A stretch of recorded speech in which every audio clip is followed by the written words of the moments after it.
আমার ভাইজানেরা কয়েকটা দিন পেরিয়ে গেল, মা তার ছেলেকে বড় মহব্বত করে ভালোবাসে। মায়ের মনে হলো একবার আমি চলে যাই। আল্লাহর ওলি পীরানে পীর দস্তগীর গৌসুল আজম মাহবুবে সুবহানী কুতুবে রব্বানী বড় পীর আব্দুল কাদিরুল জিলানী আল বগদাদী হুজুরের মাদ্রাসাতে গিয়ে আমার ছেলের সঙ্গে একটু দেখা করে আসি। ছেলেটা আমার ওখানে কেমন আছে, কি খাচ্ছে, কেমন তার লেখাপড়া হচ্ছে। ও আমার ভাইজানেরা, গার্জিয়ানরা যেমন খবর নেয় মাঝে মাঝে, ওই মহিলা সেও তার বেটার খোঁজ নেওয়ার জন্য হুজুরের মাদ্রাসায় চলে গেলেন। ও আমার ভাইজানেরা, হুজুরের মাদ্রাসায় প্রবেশ করে দেখলেন আল্লাহর ওলি বড় পীর সাহেব হুজুর রাহমাতুল্লাহ আলাইহি তিনি বসে বসে একটা জায়গাতে, আর সামনে তানার বাসনে আপনার মুরগির রান রয়েছে, আর কিছু ঝোল আছে, শুরু আছে, এটা দিয়ে তিনি রুটি খাচ্ছেন। আর ওই মহিলার ছেলেটা হুজুরের সামনে রয়েছে, অথচ হুজুর তাকে শুকনো রুটি খেতে দিয়েছে, তরকারি ঝোলও দেয়নি, গোস্ত দেয় নাই। আবার ভাইজানেরা, শুকনো রুটি খাওয়ার কারণে ছেলেটার রুটিটা গিলতে যেমন কষ্ট হয়, আর কয়েকদিন মাদ্রাসা রাখার কারণে ওই ছেলেটা একটু রোগা হয়ে গেল, খারাপ হয়ে গেল।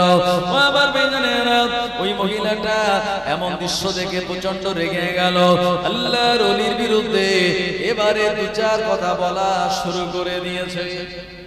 কারণ মাদ্রাসায় একটু কষ্ট আছে, বাড়ি সকাল 8টা পর্যন্ত ঘুমায়, আর মাদ্রাসায় গেলে হুজুর পিছনে ছড়ি দিয়ে মেরে আর আপনার ভোরবেলা ফজরের সময় তুলে দেবে। এরপরে ফজরের নামাজ পড়ে ঘুমানো যাবে না, সূরা ইয়াসিন তেলাওয়াত করতে হবে। তারপরে একটু আধা ঘন্টা 45 মিনিট নাস্তা করার টাইম, নাস্তা পানি করে এবারে বইপত্র নিয়ে এবার ক্লাসে চলে যাওয়া লাগবে। তারপরে 10:30 11টা পর্যন্ত ক্লাস, তারপরে দেখা যাবে গোসল করা আর খাওয়ার জন্য 1 ঘন্টা, তারপরে আবার ঘুমের জন্য 1.5 ঘন্টা, 1:30টার সময় ডেকে দেবে, আবার জোহরের নামাজ ওযু করে আমার ভাইজানেরা, তারপরে আবার ক্লাস বিকাল 4টে পর্যন্ত। আসর থেকে আর মাগরিব একটুখানি ঘোরার, মানে একটুখানি ফ্রি টাইম, মাগরিবের পরে আবার বসে যাবে। এই যে বাধা ধরা টাইম, আর খাওয়া দাওয়া পাতলা ডাল আর ওই আপনার যদি শুকনো রুটি হয়, আমার ভাইজানেরা চেহারা তো একটু কমে যাবে। তো বুড়িটা মানে বয়স্ক মহিলাটা একটু রেগে গেল যে হুজুর নিজে রান খাচ্ছে মুরগির আর ঝোল শুরু দিয়ে, আর আমার বেটাকে দিচ্ছে না, এটা কেমন হুজুর? আমার ভাইজানেরা, মা যেহেতু তার সন্তানকে মহব্বত করে, এই কারণে হুজুরের উপরে রেগে গিয়ে বলা শুরু করে দিল, আল্লাহর ওলি আপনি কেমন মানুষ, আপনি নিজে আর গোস্ত খাচ্ছেন, মুরগির রান খান, আর ঝোল দিয়ে আপনি রুটি খান, অথচ আমার ছেলেটাকে আপনি শুকনো রুটি খেতে দিয়েছেন। এটা দেখে আমি মোটেই পছন্দ করলাম না।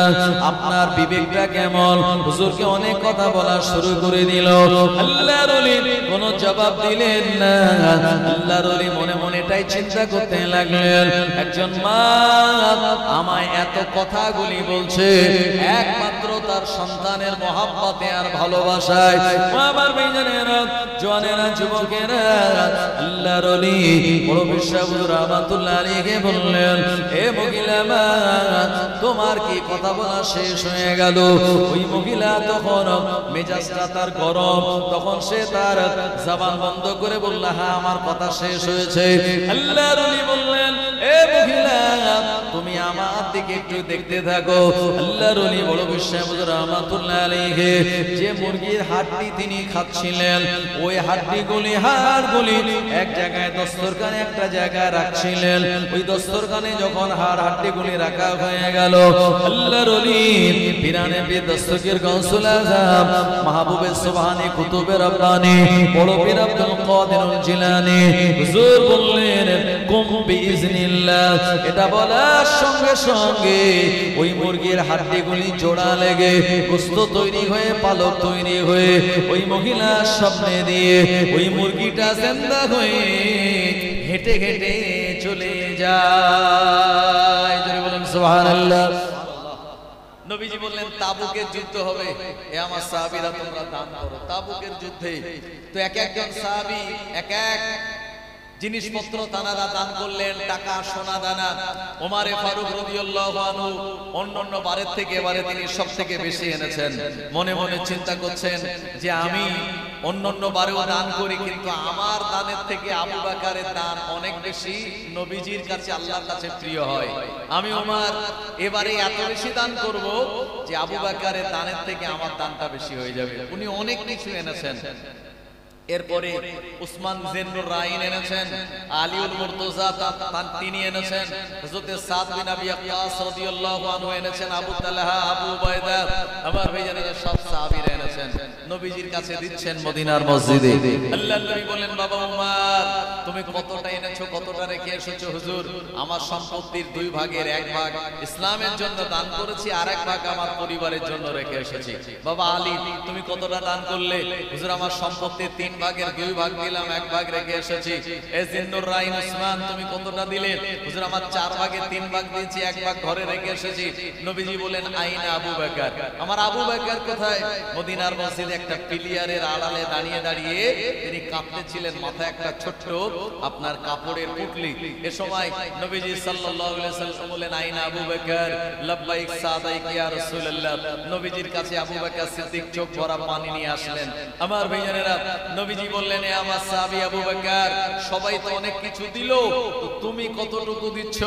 আবু বকর হুজুর মাথা থেকে ছোট্ট একটা গাঁটনি নামিয়ে বলেন, হুজুর আমি আমার পরিবার থেকে আমি এইটুকু আপনার কাছে দান করলাম। নবীজি ঠিক খুলে দেখলেন যে অন্যান্য সব সাহাবীর থেকে আবু বকরের দান একটু ভিন্ন রকম হয়। উনি খুলে দেখেছেন তাতে লবণ তোলা চামচ, মাথা আঁচড়ানো চিরুনি, এমনকি সংসারের নিত্য প্রয়োজনীয় ব্যবহারিক সব জিনিসপত্র তার ভিতরে। নবীজি বললেন, আবু বকর তুমি কতটা দান করলে, কতটা ঘরে রেখে এসেছো? আবু বকর সিদ্দিক বলেন, হুজুর আমার সয় সম্পত্তি যা ছিল আমি আমার পরিবার থেকে সব এনেছি। কতটা ঘরে রাখলে? হুজুর আমি আমার ঘরে আল্লাহ রাসূলকে রেখেছি। জোরে বলুন। ওমরে ফারুক ভাবছেন যে আমার দানের পরিমাণ এবারে অনেক বেশি, কিন্তু আবু বকর হুজুর যখন এই কথা বললেন, আল্লাহর নবী বললেন, তোমরা যে যা কিছু দান করলে তোমাদের সবার দানের থেকে আমার আবু বকরের দান পরিমাণে অল্প হতে পারে, কিন্তু গ্রহণযোগ্যতার দিক থেকে সবার আগিয়ে চলে গেছে। জোরে বলুন সুবহানাল্লাহ। जो पूछा नबी ने कि कुछ घर पे छोड़ा, तो सिद्दीक़ अकबर के होठों पे आया, वहा मालो दौलत के क्या है हकीकत, जहाँ जा लुटाने को दिल चाहता है, वो शहरे मोहब्बत जहाँ मुस्तफा है, वही घर बनाने को दिल चाहता है। अल्लाहुम्मा सल्ले अला सय्यिदिना।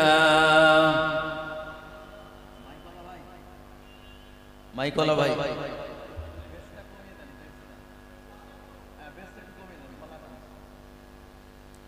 সম্মানীয় উপস্থিতি, পরহেজগার দিনদার আল্লাহওয়ালা আমার সম্মুখে উপবিষ্ট বয়োজ্যেষ্ঠ মুরব্বিয়ান বাবাজি গণেরা, সম্মানিত ওলামা হযরত, আজকের এ মাহফিলে নির্বাচিত সম্মানীয় সভাপতি সাহেব, কমিটির জওয়ান যুবক বৃন্দ এবং আপনাদের এই গ্রামের সম্মানীয় মুহতারাম ইমাম সাহেব, আমার পরে যিনি আসবেন জনাব আলহাজ মাওলানা মুফতি আব্দুল হাকিম সাহেব হুজুর, সবাইকে আমার পক্ষ থেকে জানাই আন্তরিক মোবারক। মহান আল্লাহ রাব্বুল আলামিনের পাক দরবারে ইলাহিতে আমরা শুকরিয়া জ্ঞাপন করি যে আল্লাহ পাক আমাদেরকে আরবি 1447 হিজরির চতুর্থতম মাস মাঘে রবিউস সানি চাঁদের 11তম তারিখ শেষ করে 12 তারিখের শুরুতে আর 11 তারিখের শেষে ফাতিহা ইয়াজতাহাম উপলক্ষে, মানে বড় পীর সাহেব যিনি পিরানে পীর দস্তগীর গাউসুল আজম মাহবুবে সুবহানী কুতুবে রব্বানী গাউসে সামদানি বড় পীর আব্দুল কাদিরুল জিলানী হুজুরের ওফাত দিবসকে উপলক্ষ করে ফাতিহা ইয়াজতাহামে আল্লাহ আমাদেরকে এখানে বসিয়ে কোরআন ও হাদিস বুজুর্গানের দিন পীর ও মাশায়েখদের সম্পর্কে কিছু আলাপ আলোচনা শোনার মতো মানসিকতা দিয়েছেন যে আল্লাহ আমাদেরকে নির্বাচন করে এখানে যিনি আসার মতো মানসিকতা দিয়েছেন সেই মাবুদের দরবারে শুকরিয়া জ্ঞাপন করে প্রাণ খুলে উচ্চ আওয়াজে মোহাব্বতের সঙ্গে বলুন আলহামদুলিল্লাহ। আরেকটু কষ্ট করে বলেন হামদান কাসীরান তাইয়্যিবান মুবারাকান ফীহি ইয়া রাব্বি লাকাল হামদু কামা ইয়ানবাগি লিজালালি ওয়াজহিকা ওয়া আযীমি সুলতানিকা। এই কথাগুলি বলে আমরা একটু আল্লাহ তাআলার শুকরিয়া আদায় করেছি, কারণ আল্লাহর শুকরিয়া আদায় যত লম্বা হবে আল্লাহর নেয়ামত তত দীর্ঘ হবে। জোরে বলুন না সুবহানাল্লাহ। আপনার যদি কোন রিলেটিভ, নিকটাত্মীয়, সুপরিচিত ব্যক্তির সঙ্গে দেখা হয়, আপনাকে সালাম দিল আসসালামু আলাইকুম, আপনি খালি ওয়া আলাইকুম আসসালাম বলেন না, তার সঙ্গে আরো কিছু জুড়ে দেন ওয়া আলাইকুম আসসালাম ওয়া রাহমাতুল্লাহি ওয়া বারাকাতুহু ওয়া জান্নাতুহু ওয়া মাগফিরাতুহু। এই শব্দগুলি আমরা ভালোবাসার প্রিয়জনের জন্য আমরা ব্যবহার করি।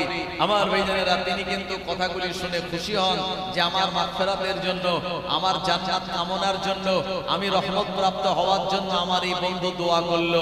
আমার ভাইজানেরা, তো আল্লাহ পাকের শুকরিয়া যদি লম্বা করে হয়, আল্লাহ তিনি আমাদের নিয়ামত বাড়িয়ে দেবেন। এজন্য আল্লাহ শুনিয়েছেন লা ইন শাকারতুম লা আযীদান্নাকুম ওয়া লা ইন কাফারতুম ইন্না আযাবি লাশাদীদ। যারা আল্লাহ তাআলার নিয়ামত প্রাপ্ত হওয়ার পরে শুকরিয়া জ্ঞাপন করে, আল্লাহ পাক তাদের নিয়ামতগুলিকে বাড়িয়ে দেন। সুবহানাল্লাহ। ওয়া লা ইন কাফারতুম, নিয়ামত পাওয়ার পরে যারা অস্বীকার করে, ইন্না আযাবি লাশাদীদ, তাদের জন্য রয়েছে জাহান্নামের ভয়াবহ শাস্তি। এজন্য যখনই আমাদের কেউ জিজ্ঞেস করবে ভাই কেমন আছেন, আমরা সর্বাগ্রে বলবো আলহামদুলিল্লাহ, আল্লাহ আমায় ভালো রেখেছেন। তারপরে কারোর বিপি লেভেল হাই আছে, কারোর ডায়াবেটিস হাই আছে, কারোর কোলেস্টেরল, ইউরিক অ্যাসিডের প্রবলেম, এগুলি পরে। কিন্তু আগে যদি আপনি আলহামদুলিল্লাহ বলে আল্লাহ তাআলার শুকরিয়া আদায় করেন, খুশি হয়ে যাবেন আমাদের আল্লাহ। একবার জোরে বলুন না সুবহানাল্লাহ। আমার ভাইজানেরা, আজকের যে মাহফিল, এটি হলো 11 রবিউল সানি ফতেহা ইয়াজতাহাম উপলক্ষে। এর আগের মাস ছিল রবিউল আউয়াল, মানে বসন্তের প্রথম মাস, যে মাসে 12 তারিখটাকে বলা হয় ফতেহা দোয়াজতাহাম। আর আজকে 11 রবিউল সানি, এটাকে বলা হয় ফতেহা ইয়াজতাহাম। ভাই, ফতেহা শব্দের অর্থ হচ্ছে দোয়া, ফাতিহা শব্দের অর্থ হচ্ছে দোয়া, আর ইয়াজতাহাম এই শব্দটি হলো ফারসি শব্দ। আমরা যেমন কবিতা পড়ি না, বালাগাল উলা বিকামালিহি কাশাফাত তুজা বিজামালিহি হাসানাতু জামিউ খিসালিহি সাল্লু আলাইহি ওয়া আলিহি, এটি হলো ফারসি কবিতা।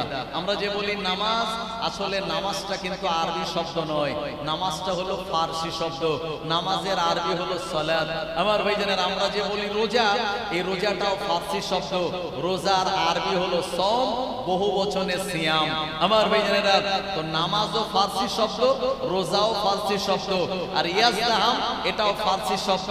এটার অর্থ হচ্ছে 11 তারিখ, মানে ওই 11 তারিখের দোয়া করার একটি সময়কে আপনার আরবি আর ফারসি মিলিয়ে বলা হয় ফতেহা ইয়াজতাহাম। যেমন বলা হয় আখেরি চাহার সোমবার, সফর মাসের শেষ বুধবারকে বলা হয় আখেরি চাহার সোমবার। এটাও আরবি আর ফারসির সংমিশ্রণে একটি শব্দ। আখেরি মানে হচ্ছে শেষ, আর চাহার সোমবার এটি হলো ফারসি শব্দ, যার অর্থ হলো আপনার চতুর্থ বুধবার। আমার ভাইজানেরা, তো ঠিক এভাবে এই ফতেহা ইয়াজতাহাম যে দিনটাকে স্মরণ করা হয়, পিরানে পীর দস্তগীর গৌসুল আজম মাহবুবে সুবহানী কুতুবে রব্বানী গৌসে সামদানি বড় পীর আব্দুল কাদির জিলানী হুজুর, যিনি 561 হিজরিতে এ দুনিয়ার জমিন থেকে তিনি বিদায় নিয়েছিলেন 91 বছর বয়সে। আমার ভাইজানেরা, হুজুরের জন্ম ছিল 470 হিজরিতে। আমার ভাইজানেরা, হুজুরের জন্ম, বড় বিশ্বাস হুজুরের জন্ম হলো 470 হিজরি, আর হুজুরের ইন্তেকাল হলো 561 হিজরি। তাহলে 470 ওদিকে 30 আর এদিকে 61, তাহলে হুজুর টোটাল তানার জীবনে তিনি 91 বছরের লম্বা হায়াত পেয়েছিলেন। জোরে বলেন সুবহানাল্লাহ। কেন লম্বা হায়াত আল্লাহ তাআলাকে দিয়েছিলেন?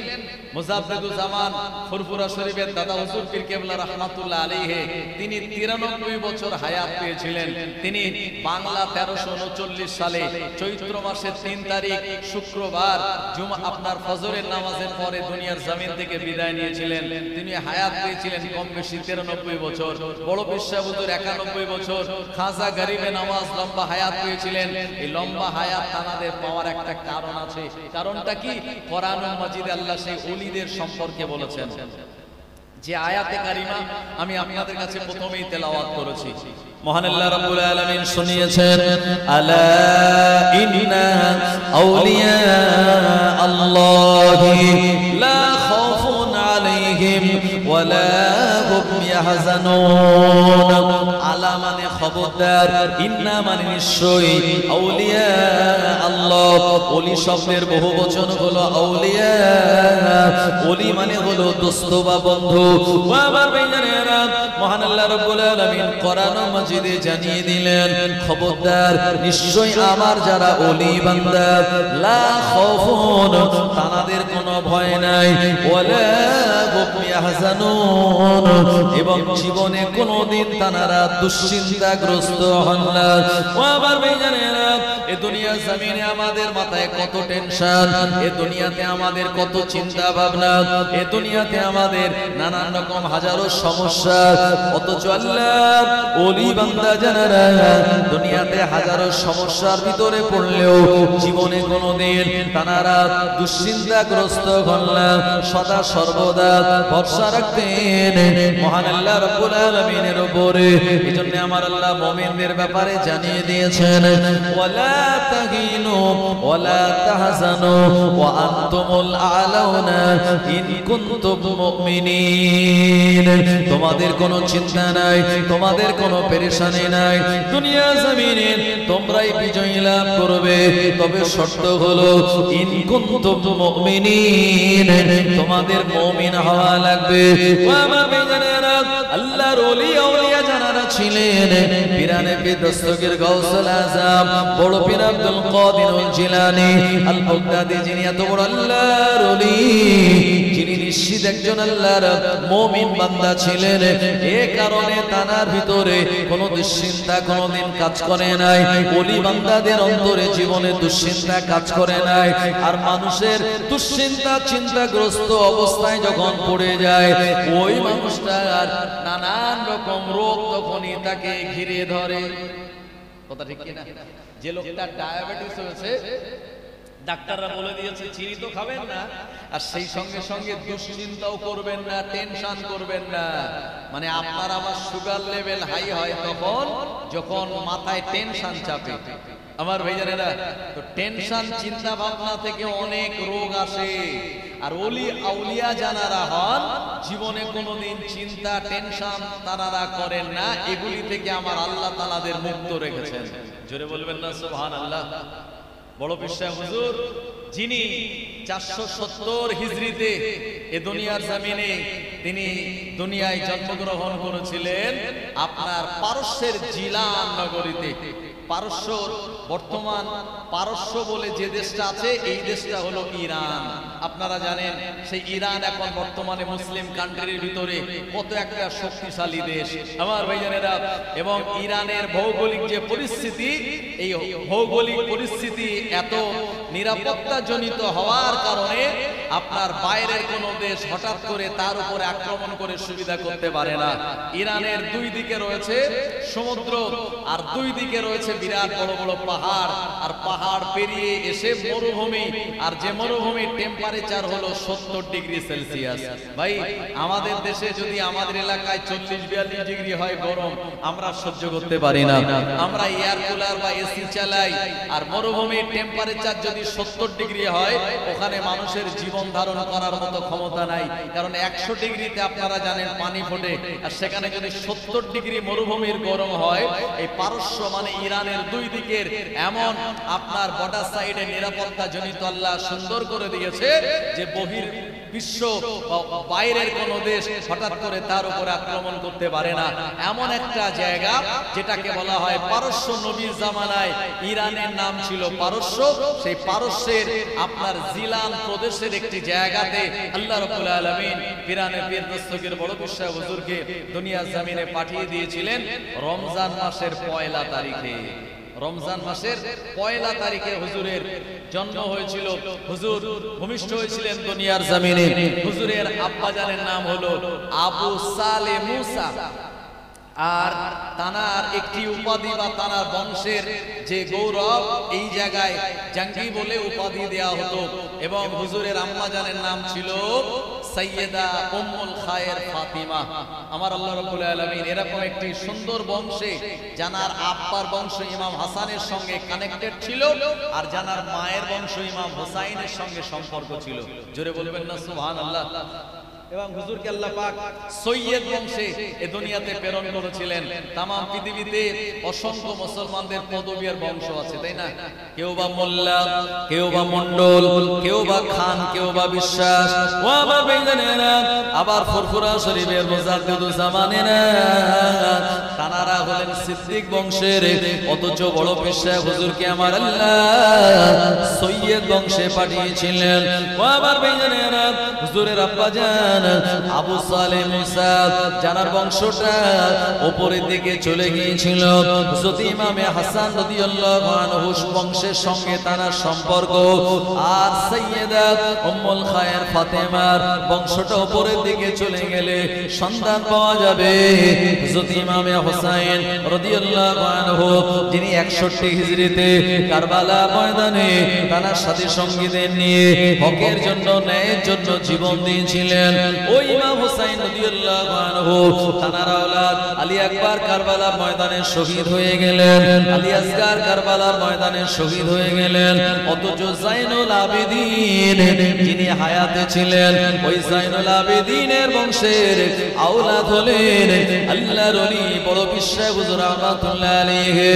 আমার ভাইজানেরা, হুজুর রমজান মাসের 1 তারিখে এই দুনিয়া জমিনে ভূমিষ্ঠ হলেন।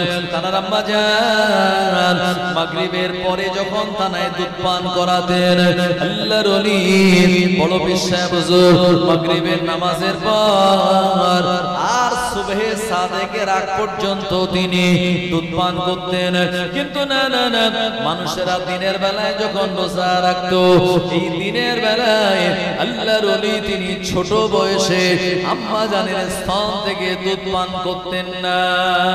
জোরে বলুন সুবহানাল্লাহ। আবার বেজানেরা, আল্লাহর ওলি রাতের বেলা মাগরিবের পর থেকে আর সুবহে সাদেকের আগ পর্যন্ত মায়ের স্তন থেকে দুধ পান করে গোটা মানুষদেরকে বার্তা দিতেন এটাই, রমজান মাসে আমার আল্লাহ দিনের বেলা খাওয়াটা যারা রোজা রাখার জন্য সামর্থ্যবান তাদের জন্য আল্লাহ হারাম করে দিয়েছেন। রাতের বেলা খাওয়া দাওয়া করাটা আমার আল্লাহ জায়েজ করে দিয়েছে। এই কারণে হুজুর দিনের বেলা মায়ের স্তনের 1 ফোঁটা দুধ পান করতেন না। মাগরিবের পরে তিনি দুধ পান করা শুরু করতেন। আল্লাহর ওলি হুজুরের জীবনে একটি অলৌকিক ঘটনা এটা। আমার ভাইজানেরা, শুধু তাই নয়, আল্লাহর ওলি বড় বিশ্বাস হুজুরকে আমার আল্লাহ পাক এই টোটাল আমাদের পৃথিবীর জন্য বিরাট একটি নিয়ামত করেছিলেন।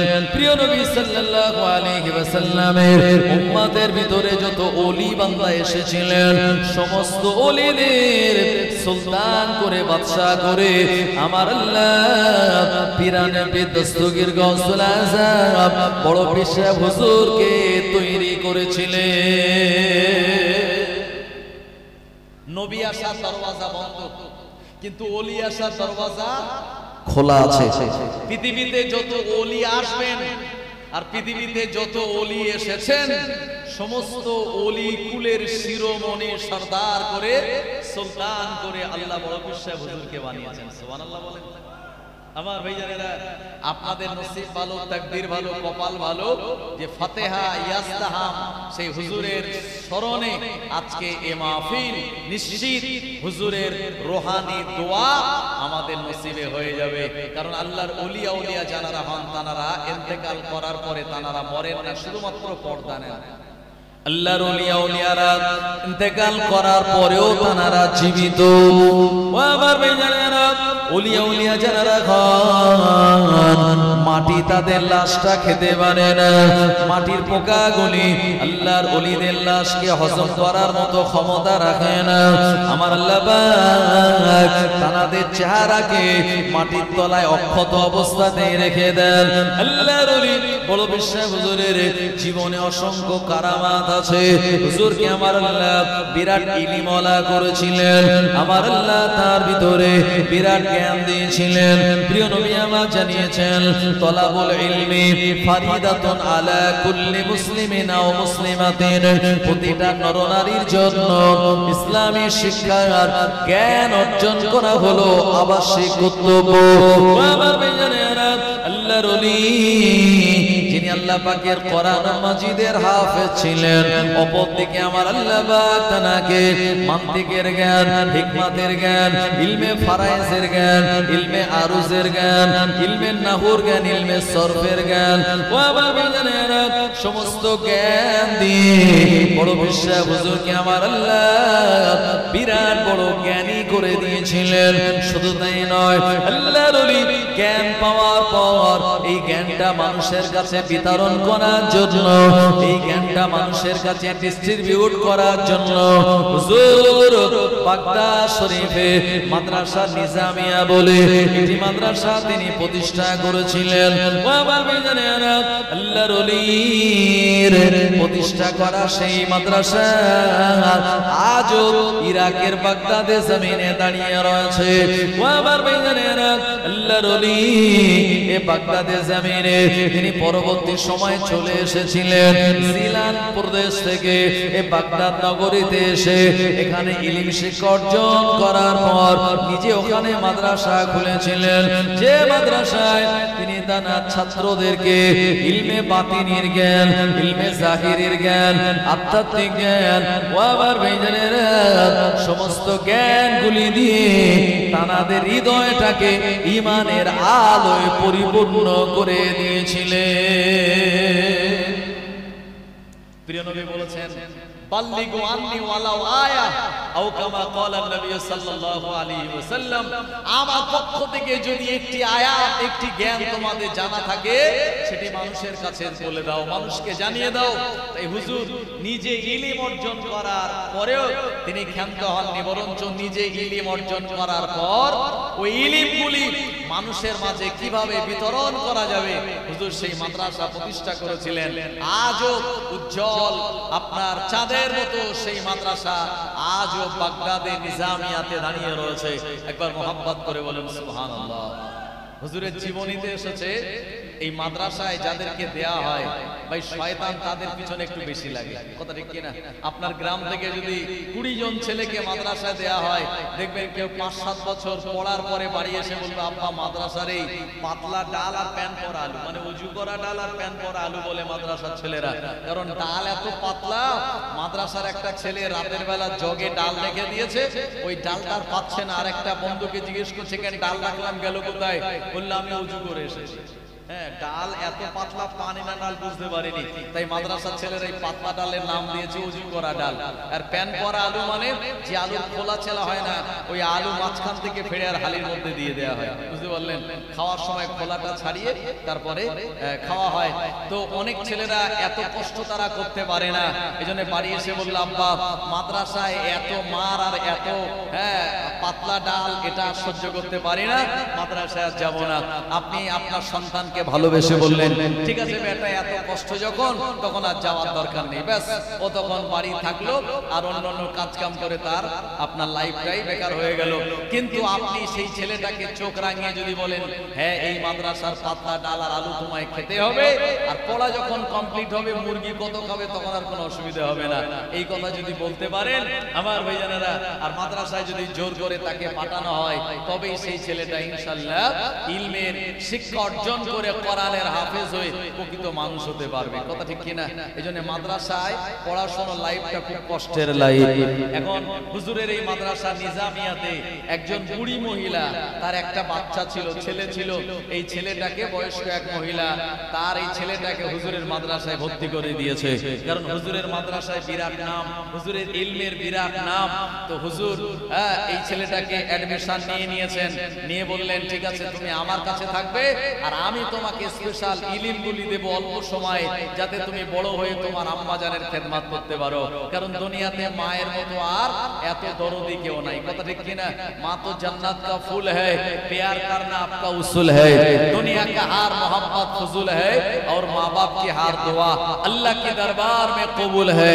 माँ को नाराज करना इंसान तेरी भूल है और माँ की कदम के मिट्टी जन्नत का धूल है। जोरे बोलें सुभान अल्लाह। इमाम আপনার জন্য দোয়া করবে, কবুল হতেও পারে নাও পারে। আমি দোয়া করব, কবুল হতেও পারে নাও পারে। হুজুর দোয়া করবে, কবুল হতেও পারে নাও পারে। কিন্তু আপনার মা যদি আপনার জন্য দোয়া করে 100% গ্যারান্টি আছে ওই দোয়াটা আল্লাহ পাক তৎক্ষণাৎ তা কবুল করে নেন। জোরে বলুন আমার ভাইজানেরা। তো ওই মহিলা তার ছেলেকে মাদ্রাসায় দিয়ে ঘরে চলে গিয়েছে। আমার ভাইজানেরা, কয়েকটা দিন পেরিয়ে গেল, মা তার ছেলেকে বড় মহব্বত করে ভালোবাসে। মায়ের মনে হলো একবার আমি চলে যাই, আল্লাহর ওলি পিরানে পে দস্তগীর গৌসুল আজম মাহবুবে সুবহানী কুতুবে রব্বানী বড় পীর আব্দুল কাদের জিলানী আল বগদাদি হুজুরের মাদ্রাসাতে গিয়ে আমার ছেলের সঙ্গে একটু দেখা করে আসি। ছেলেটা আমার ওখানে কেমন আছে, কি খাচ্ছে, কেমন তার লেখাপড়া হচ্ছে। ও আমার ভাইজানেরা, গার্জিয়ানরা যেমন খবর নেয় মাঝে মাঝে, ওই মহিলা সেও তার বেটার খোঁজ নেওয়ার জন্য হুজুরের মাদ্রাসায় চলে গেলেন। ও আমার ভাইজানেরা, হুজুরের মাদ্রাসায় প্রবেশ করে দেখলেন আল্লাহর ওলি বড় পীর সাহেব হুজুর রাহমাতুল্লাহ আলাইহি, তিনি বসে বসে একটা জায়গাতে, আর সামনে তানার বাসনে আপনার মুরগির রান রয়েছে, আর কিছু ঝোল আছে, শুরু আছে, এটা দিয়ে তিনি রুটি খাচ্ছেন। আর ওই মহিলার ছেলেটা হুজুরের সামনে রয়েছে, অথচ হুজুর তাকে শুকনো রুটি খেতে দিয়েছে, তরকারি ঝোলও দেয়নি, গোস্ত দেয় নাই। আবার ভাইজানেরা, শুকনো রুটি খাওয়ার কারণে ছেলেটার রুটিটা গিলতে যেমন কষ্ট হয়, আর কয়েকদিন মাদ্রাসা রাখার কারণে ওই ছেলেটা একটু রোগা হয়ে গেল, খারাপ হয়ে গেল।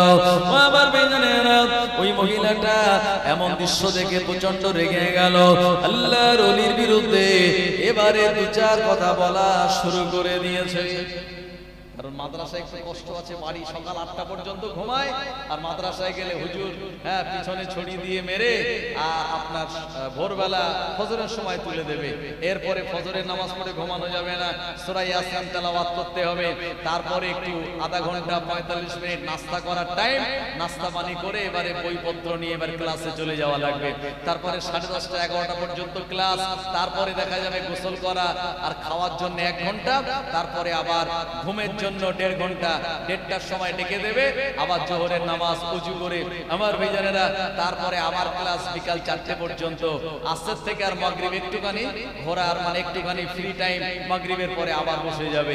এই যে বাধা ধরা টাইম, আর খাওয়া দাওয়া পাতলা ডাল আর ওই আপনার যদি শুকনো রুটি হয়, আমার ভাইজানেরা চেহারা তো একটু কমে যাবে। তো বুড়িটা মানে বয়স্ক মহিলাটা একটু রেগে গেল যে হুজুর নিজে রান খাচ্ছে মুরগির আর ঝোল শুরু দিয়ে, আর আমার বেটাকে দিচ্ছে না, এটা কেমন হুজুর? আমার ভাইজানেরা, মা যেহেতু তার সন্তানকে মহব্বত করে, এই কারণে হুজুরের উপরে রেগে গিয়ে বলা শুরু করে দিল, আল্লাহর ওলি আপনি কেমন মানুষ? আপনি নিজে আর গোশত খাচ্ছেন, মুরগির রান খান, আর ঝোল দিয়ে আপনি রুটি খান, অথচ আমার ছেলেটাকে আপনি শুকনো রুটি খেতে দিয়েছেন। এটা দেখে আমি মোটেই পছন্দ করলাম না। আপনার বিবেকটা কেমন? হুজুরকে অনেক কথা বলা শুরু করে দিল। আল্লাহর ওলি কোনো জবাব দিলেন না। আল্লাহর ওলি মনে মনে এটাই চিন্তা করতে লাগলেন, একজন মা আমায় এত কথাগুলি বলছে একমাত্র তার সন্তানের মহব্বতে আর ভালোবাসায়। আমার ভাইজানেরা, জওয়ানেরা, যুবকেরা, আল্লাহর ওলি বড় বিশ্বাস হুজুর রাহমাতুল্লাহ আলাইহি বললেন, এ মহিলা মা, তোমার কি কথা বলা শেষ হয়ে গেল? ওই মহিলা তখন মেজাজটা তার গরম, তখন সে তার জবান বন্ধ করে বলল, হ্যাঁ আমার কথা শেষ হয়েছে। আল্লাহর ওলি বললেন, এ মহিলা তুমি আমার দিকে একটু দেখতে থাকো। আল্লাহর ওলি বড় বিশ্বাস হুজুর রাহমাতুল্লাহ আলাইহি যে মুরগির হাড্ডি তিনি খাচ্ছিলেন, ওই হাড্ডিগুলি হাড়গুলি এক জায়গায় দস্তরখানে একটা জায়গায় রাখছিলেন। ওই দস্তরখানে যখন হাড্ডিগুলি রাখা হয়ে গেল, আল্লাহর ওলি পিরানে পীর দস্তগীর গাউসুল আযম মাহবুবে সুবহানী কুতুবে রব্বানী বড় পীর আব্দুল কাদির জিলানী হুজুর বললেন, কুম বিইজনিল্লাহ। এটা বলার সঙ্গে সঙ্গে ওই মুরগির হাড্ডিগুলি জোড়া লেগে গোশত তৈরি হয়ে, পালক তৈরি হয়ে ওই মহিলার সামনে দিয়ে ওই মুরগিটা জিন্দা হয়ে হেঁটে হেঁটে চলে যায়। জোরে বলুন সুবহানাল্লাহ। বাবা মিজানেরা, এ মহিলা বড় অবাক হয়ে গেল। আল্লাহর ওলি বড় বিশ্বাস হুজুর বললেন, মহিলা তোমার বেটাকে এখন আমি মুরগির রান দেইনি, এখন আমি ঝোল দেইনি, এ কারণে বলবো না। শত বিপদে পড়লে ভরসা রাখতে হবে আল্লাহর উপরে। আমার ভাইজানেরা, আর ইলমের উপরে হুজুর যে জোর দিয়েছেন, এখান থেকে আমাদের অঙ্গীকারবদ্ধ হতে হবে, আমরাও আমাদের সন্তানদেরকে ইলমের শিক্ষায় শিক্ষিত করব। নবীজি বলেছেন, উতলুবুল ইলমা মিনাল মাহদি ইলাল লাহদি, তোমরা জ্ঞান অর্জন করো মায়ের কোল থেকে আর কবরে যাওয়ার আগ পর্যন্ত। হুজুরের সেই কথাগুলি, এটাই হবে আমাদের জীবনের সবথেকে বড় উৎকৃষ্টতম হেদায়েতের একটি রাস্তা। একবার জোরে বলুন সুবহানাল্লাহ। একটু দরুদ শরীফ, আল্লাহুম্মা সাল্লি আলা সাইয়্যিদিনা।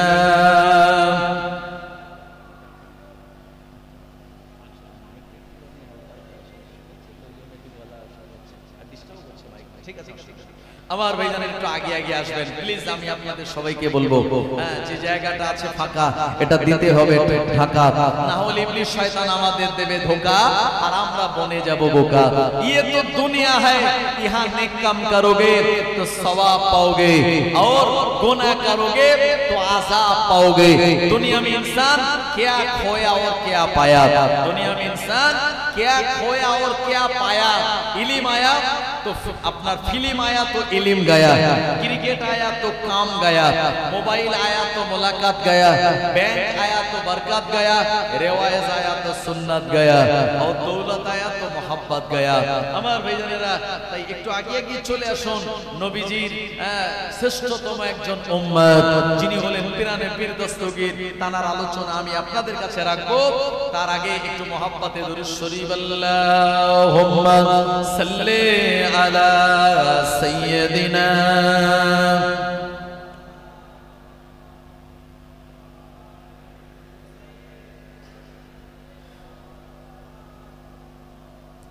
ওরে ও ভূমি মদিনার ভূমি, ওরে ও মাটি মদিনার মাটি, একদিকে দুই সাথী হায়, মদিনাতে আমার নবী জিন্দা শুয়ে রয়, মদিনাতে আমার নবী জিন্দা শুয়ে রয়।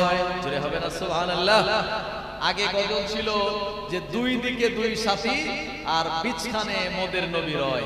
আমি মদিনা শরীফ থেকে 1 মাস আগে ফিরেছি, সেখানে গিয়ে দেখেছি আগে নবীজি বাবু সালাম নামক গেট দিয়ে ঢুকে প্রথম নবীজির মাজার, তারপরে আবু বকর সিদ্দিক, তার পাশে ওমর ফারুক। তাহলে নবীজির এক পাশে দুইজন সাহাবী, আর এক পাশে এখনো জায়গা ফাঁকা আছে।